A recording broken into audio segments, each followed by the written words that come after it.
मधुबन के बाबा, मधुबन के बाबा मुरली वाले, आपका क्या कहना। ओम शांति। 1 अप्रैल 2026 बाबा के महावाक्य। मीठे बच्चे, बाप जो है जैसा है, तुम बच्चों में भी नंबरवार पहचानते हैं।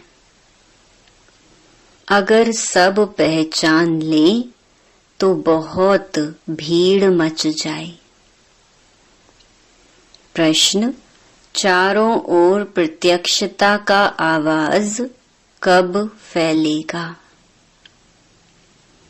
उत्तर, जब मनुष्यों को पता पड़ेगा कि स्वयं भगवान इस पुरानी दुनिया का विनाश करा के नई दुनिया स्थापन करने आए हैं।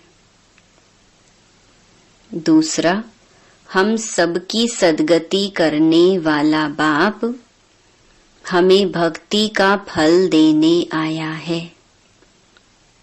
यह निश्चय हो तो प्रत्यक्षता हो जाए। चारों ओर हलचल मच जाए। गीत, जो पिया के साथ है। ओम शांति। बच्चों ने गीत की 2 लाइन सुनी। जो पिया के साथ है। अब पिया कौन है? वह दुनिया नहीं जानती। भल ढेर बच्चे हैं, उनमें भी बहुत हैं जो नहीं जानते हैं कि किस प्रकार से बाप को याद करना चाहिए। वह याद करने नहीं आता, घड़ी घड़ी भूल जाते हैं। बाप समझाते हैं, बच्चे अपने को आत्मा समझो। हम बिंदी हैं।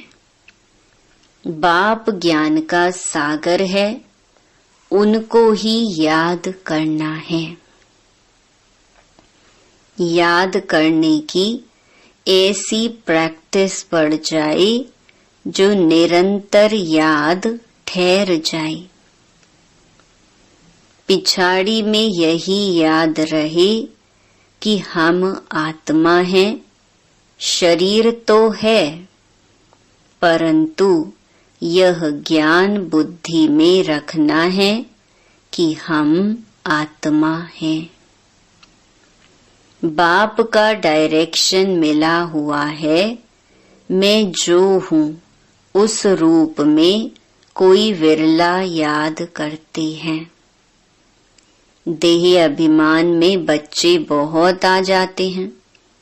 बाप ने समझाया है, कोई को भी जब तक बाप का परिचय नहीं दिया है तब तक कुछ भी समझ नहीं सकेंगे।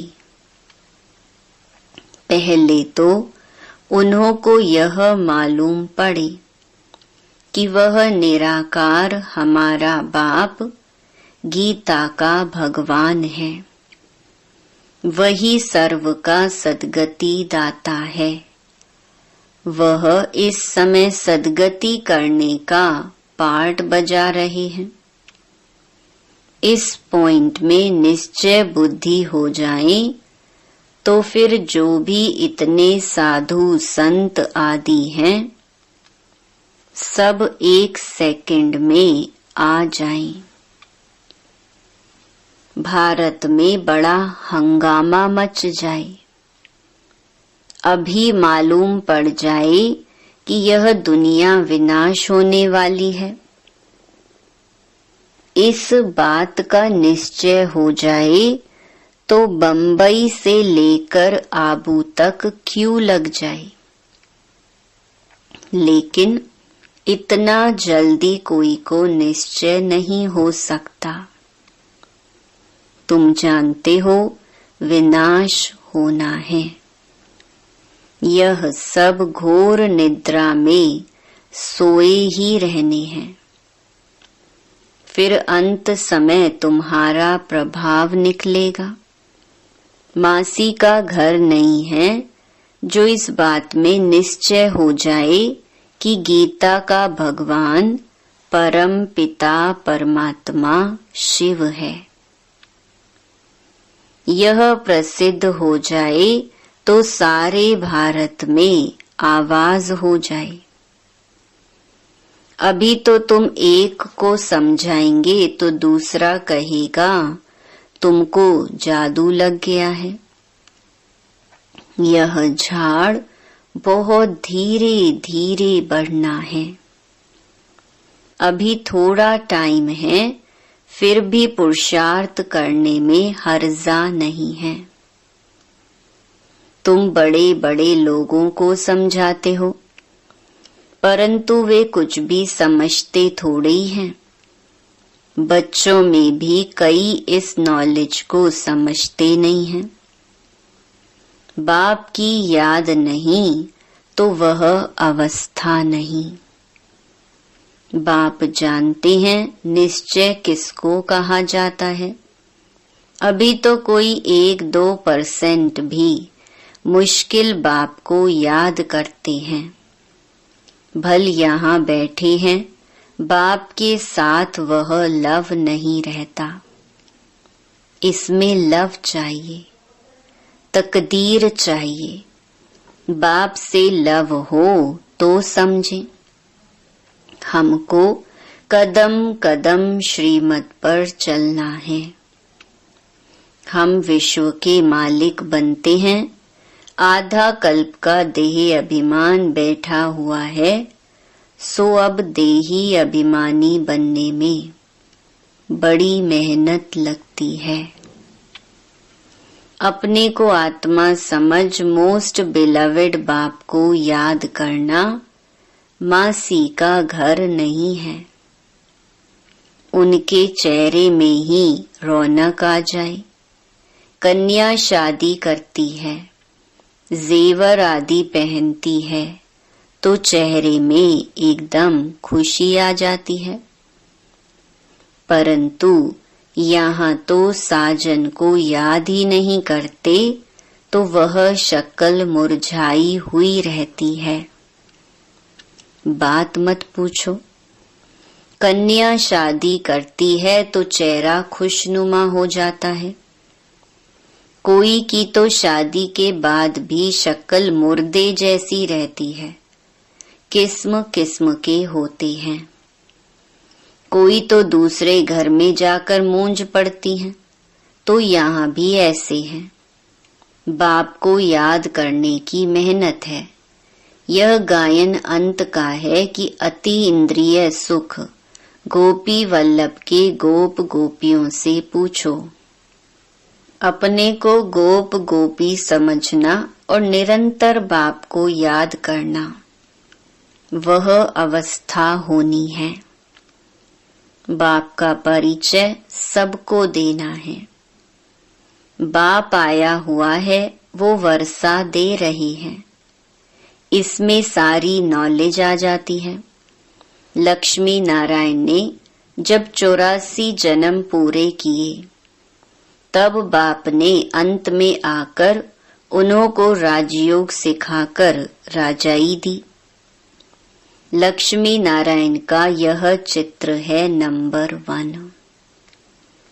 तुम जानते हो उन्होंने आगे जन्म में ऐसे कर्म किए हैं, वह कर्म अब बाप सिखला रहे हैं। कहते हैं मन मना भव, पवित्र रहो। कोई भी पाप मत करो, क्योंकि तुम अभी स्वर्ग के मालिक पुण्य आत्मा बनते हो। आधा कल्प माया रावण पाप कराती आई है। अब अपने से पूछना है, हमसे कोई पाप तो नहीं होता है। पुण्य का काम करते रहते हैं, अंधों की लाठी बने हैं। बाप कहते हैं मन मना भव।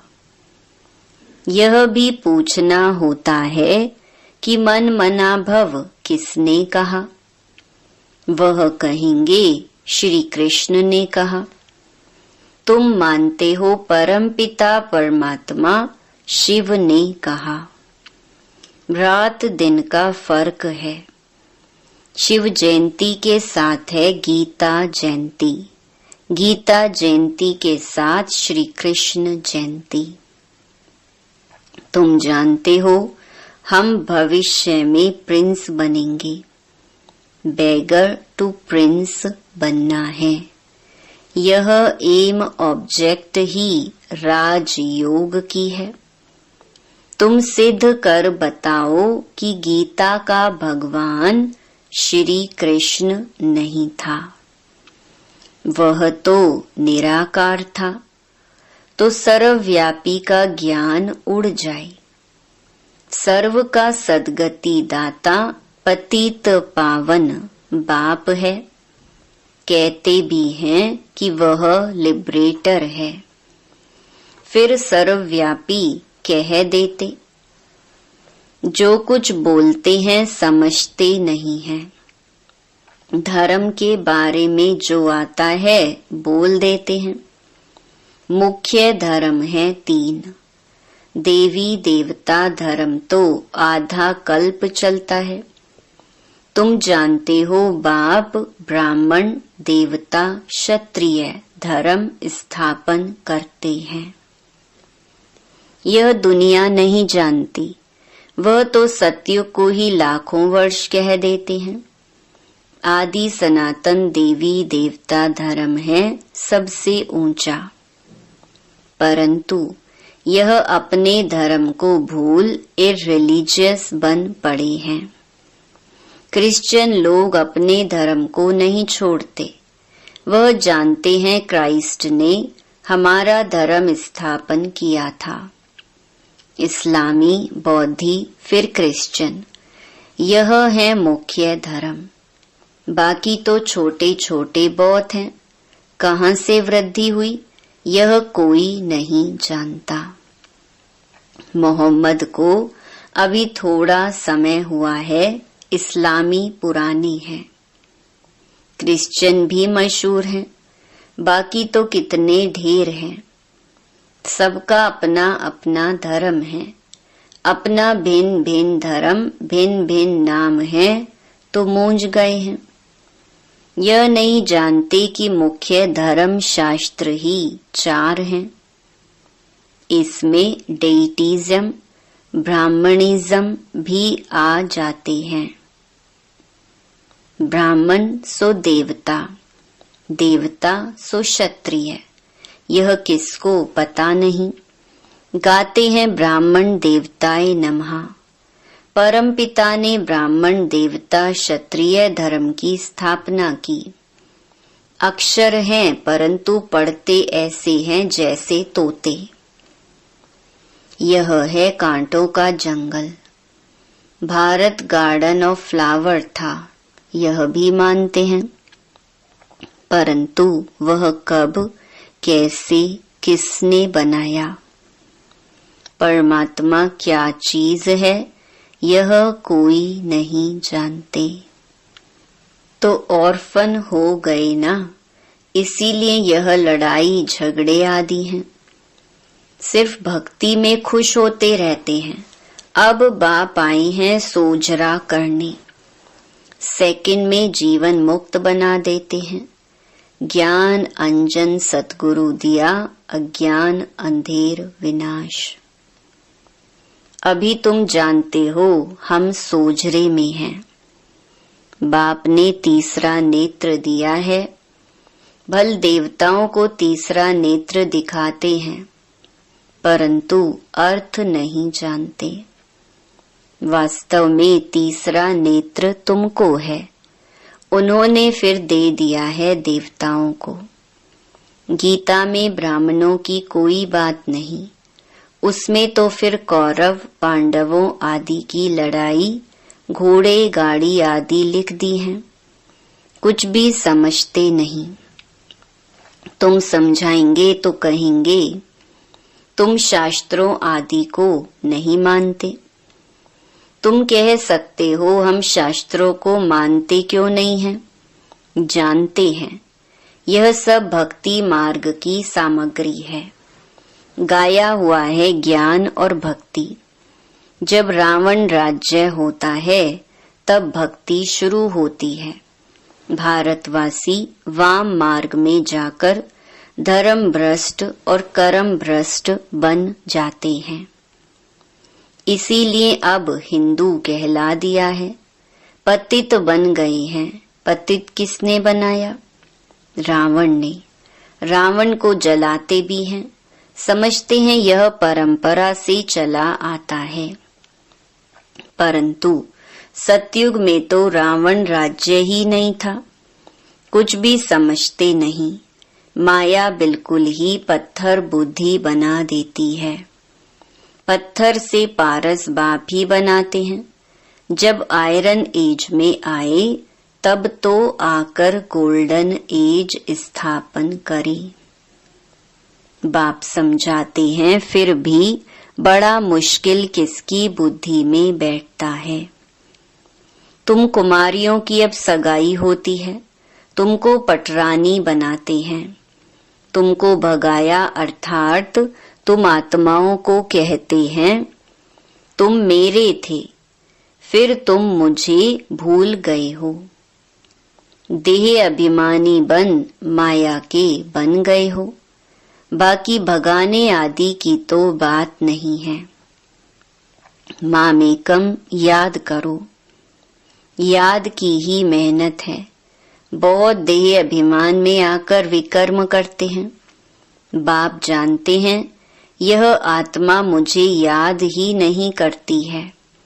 देह अभिमान में आकर बहुत पाप करते हैं तो पाप का घड़ा 100 गुना भर जाता है। औरों को रास्ता बताने के बदले खुद ही भूल जाते हैं और ही जास्ती दुर्गति को पा लेते हैं। बड़ी ऊंची मंजिल है।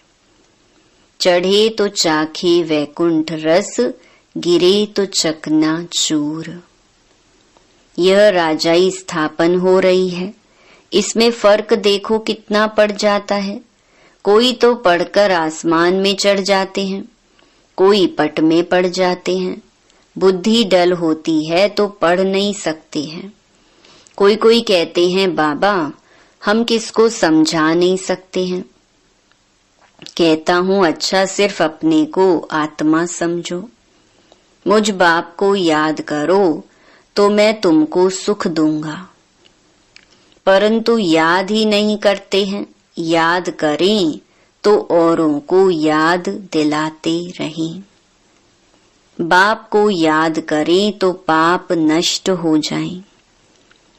उनकी याद बिगर तुम सुख धाम में जा नहीं सकते हो। 21 जन्मों का वर्षा निराकार बाप से मिल सकता है। बाकी तो सब अल्पकाल का सुख देने वाले हैं। कोई को रिद्धि सिद्धि से बच्चा मिल गया व आशीर्वाद से लॉटरी मिल गई तो बस विश्वास बैठ जाता है। कोई को 2-4 करोड़ फायदा हो जाएगा, बस बहुत महिमा करेंगे। परंतु वह तो है अल्पकाल के लिए। 21 जन्मों के लिए हेल्थ वेल्थ तो मिल नहीं सकती है ना। परंतु मनुष्य नहीं जानते हैं, दोष भी नहीं दे सकते हैं। अल्पकाल के सुख में ही खुश हो जाते हैं। बाप तुम बच्चों को राजयोग सिखलाकर स्वर्ग की बादशाही देते हैं। कितना सहज है। कोई तो बिल्कुल समझा नहीं सकते। कोई समझते भी हैं परंतु योग पूरा ना होने के कारण कोई को तीर नहीं लगता है। देह अभिमान में आने से कुछ ना कुछ पाप होते रहते हैं। योग ही मुख्य है। तुम योग बल से विश्व के मालिक बनते हो। प्राचीन योग भगवान ने सिखाया था, ना कि श्री कृष्ण ने। याद की यात्रा बड़ी अच्छी है। तुम ड्रामा देखकर आओ तो बुद्धि में सारा सामने आ जाएगा। कोई को बताने में टाइम लगेगा, यह भी ऐसे है। बीज और झाड़, यह चक्कर बड़ा क्लियर है। शांति धाम, सुख धाम, दुख धाम, सेकंड का काम है ना, परंतु याद भी रहे ना। मुख्य बात है बाप का परिचय। बाप कहते हैं, मेरे को याद करने से तुम सब कुछ जान जाएंगे। अच्छा, शिव बाबा तुम बच्चों को याद करते हैं, ब्रह्मा बाबा याद नहीं करते हैं। शिव बाबा जानते हैं हमारे सपूत बच्चे कौन कौन हैं। सर्विसेबल सपूत बच्चों को तो याद करते हैं, यह थोड़े ही किसको याद करेंगे। इनकी आत्मा को तो डायरेक्शन है, माँ में कम याद करो। अच्छा, मीठे मीठे सिकिलधे बच्चों प्रति माता पिता बाप दादा का याद प्यार और गुड मॉर्निंग। रूहानी बाप की रूहानी बच्चों को नमस्ते। धारणा के लिए मुख्य सार। पहला, तकदीरवान बनने के लिए एक बाप से सच्चा सच्चा लव रखना है। लव रखना माना कदम कदम एक की ही श्रीमत पर चलते रहना। दूसरा, रोज पुण्य का काम अवश्य करना है। सबसे बड़ा पुण्य है सबको बाप का परिचय देना, बाप को याद करना और सबको बाप की याद दिलाना।